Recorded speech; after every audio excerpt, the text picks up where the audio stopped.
Hello সবাইকে, তোমরা সবাই কেমন আছো? আশা করছি খুব ভালো আছো। আমিও কিন্তু খুব ভালো আছি। আর আমি মৌ, আমার চ্যানেলে জানাই তোমাদেরকে অনেক অনেক ওয়েলকাম। তবে চলো, আজকে কিন্তু তোমাদের সাথে আবারও একটি নতুন ভিডিও নিয়ে শেয়ার করতে চলে আসলাম। আর এই ভিডিওটি দেখে হয়তো তোমরা এতক্ষণে অনেকেই বুঝে গিয়েছো আজকে আমি কি করতে চলেছি। হ্যাঁ, আজকে কিন্তু আমি করতে চলেছি একটি টিউলিপ ফুল। নেট দুনিয়ায় কিন্তু এই টিউলিপ ফুলটি অনেকটাই ভাইরাল। তবে এই ভিডিওটি কিন্তু আমার অনেক আগে করে রাখা ভিডিও, কোনো মতেই ভয়েস ওভার দিয়ে উঠতে পারছিলাম না, তার জন্য হয়তো তোমাদের সাথে শেয়ার করতে এতটা দেরি হয়ে গেল।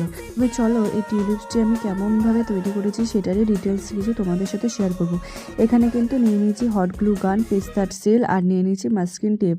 মাস্কিন টেপ দিয়ে কিন্তু আমি এখানে পাতা তৈরি করে নিয়েছিলাম, আর হট গ্লু গানের মাধ্যমে কিন্তু পেস্তা সেলগুলোকে একটার সাথে আর একটা লাগিয়ে কিন্তু আমি তৈরি করে নিয়েছি টিউলিপস ফুল। আশা করছি তোমাদের ভিডিওটি ভালো লেগে থাকবে। আর যদি ভালো লেগে থাকে তাহলে কিন্তু একটি লাইক, শেয়ার, সাবস্ক্রাইব অবশ্যই করো। আর নেক্সট ভিডিও দেখার জন্য ওয়েট করো।